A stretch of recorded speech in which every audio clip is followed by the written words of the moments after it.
वाले भारत का भविष्य उज्जवल होगा।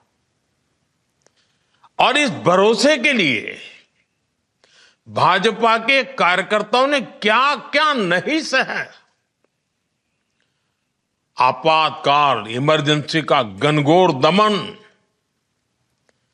कांग्रेस के षड्यंत्र, राजनीतिक रूप से हमें अछूत बनाने की लगातार कोशिशें,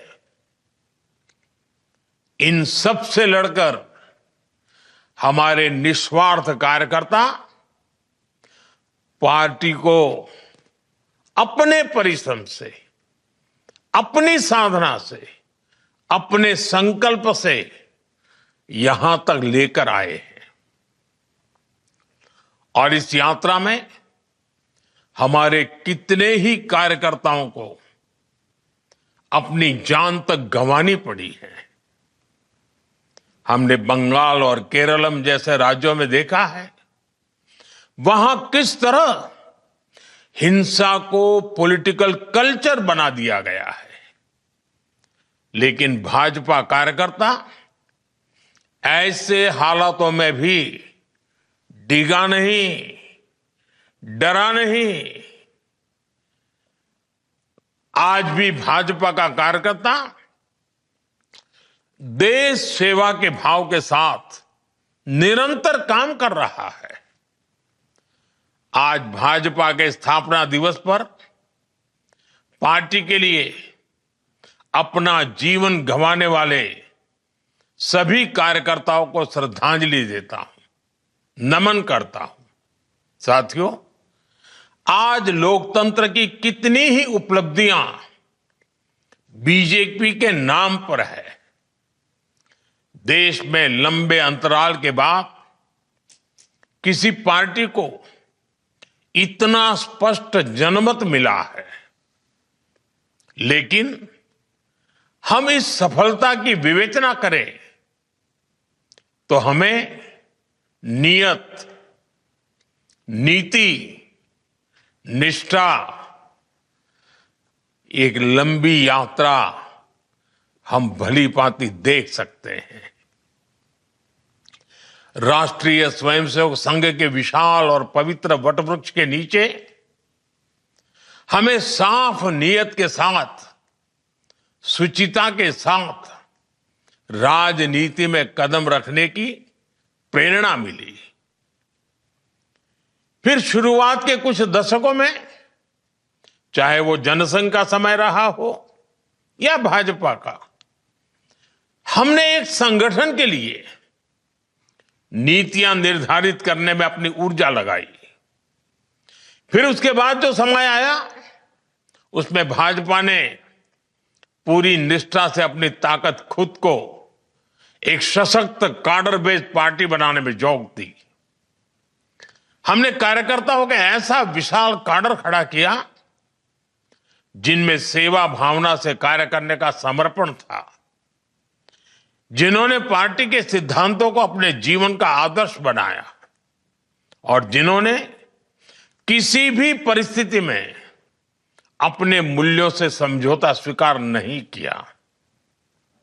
साथियों, हम एक और अपने मूल्यों पर अड़िग रहे, वहीं साथ ही लोक सेवा यानी जन कल्याण को अपनी प्राथमिकता बनाया। हमारे पास संसाधन सीमित थे, तब हम कहीं सरकार में भी नहीं थे, लेकिन हमारी पार्टी लोगों की सेवा के लिए समर्पित रही। चाहे आपदा हो या समाज में कोई सकारात्मक बदलाव हो, हर जगह हमारे कार्यकर्ता सेवा भाव से जनता के बीच उपस्थित रहे। इसी सेवा भाव के कारण लोगों का बीजेपी पर विश्वास बढ़ता चला गया। साथियों, हम सभी सन 1984 का वो दौर भूल नहीं सकते, जब कांग्रेस ने रिकॉर्ड सीटें जीती थी। लेकिन देश की जनता देख रही थी कि कैसे कांग्रेस सत्ता हासिल करके उसके साथ विश्वासघात कर रही है। ऐसे में देश के लोगों का भाजपा पर भरोसा दिनों दिन बढ़ता रहा।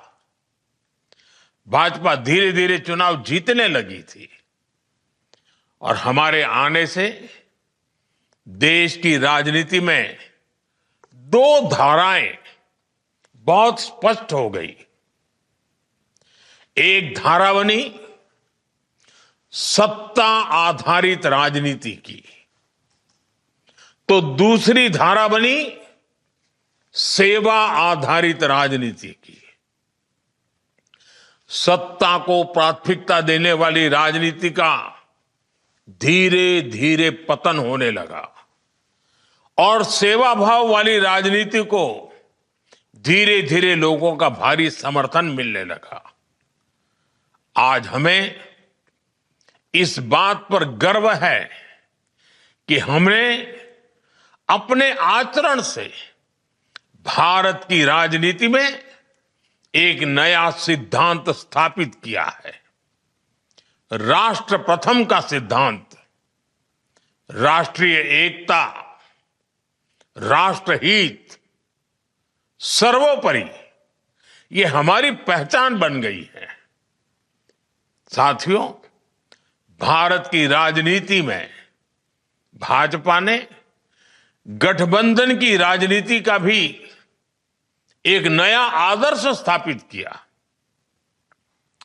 हमारे देश में सत्ता के लिए गठबंधन के अनेक प्रयोग हुए, लेकिन राष्ट्रहित को सर्वोपरि मानते हुए राष्ट्र के लक्ष्यों को प्राप्त करने के लिए अगर कोई गठबंधन बना तो वो भाजपा द्वारा बनाया गया गठबंधन था, एनडीए।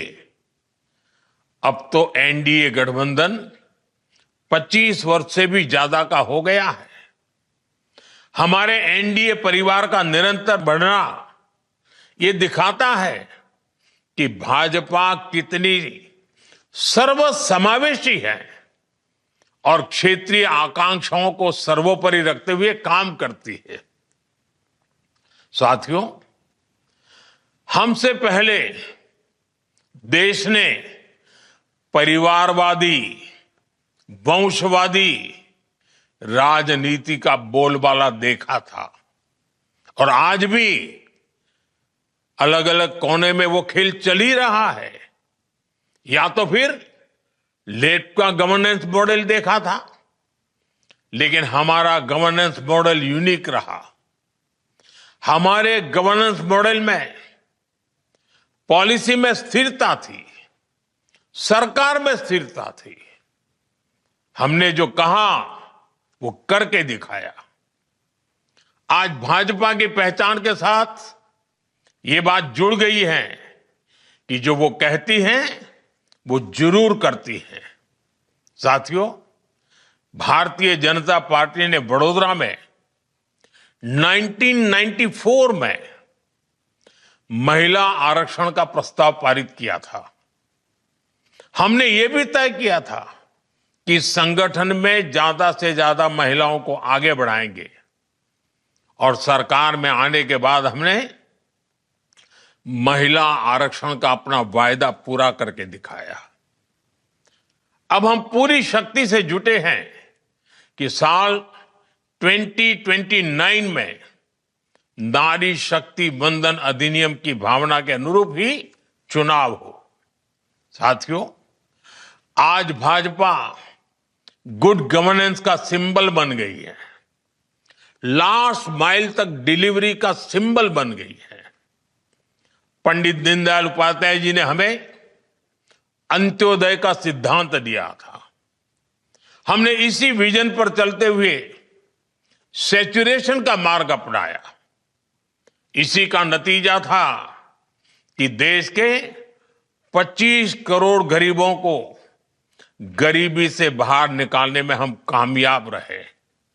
साथियों, डॉक्टर श्यामा प्रसाद मुखर्जी ने जम्मू कश्मीर के लिए अपना बलिदान तक दे दिया था। दशकों से जम्मू कश्मीर में अनुच्छेद 370 देश की संवैधानिक एकता और अखंडता के लिए एक चुनौती बना हुआ था।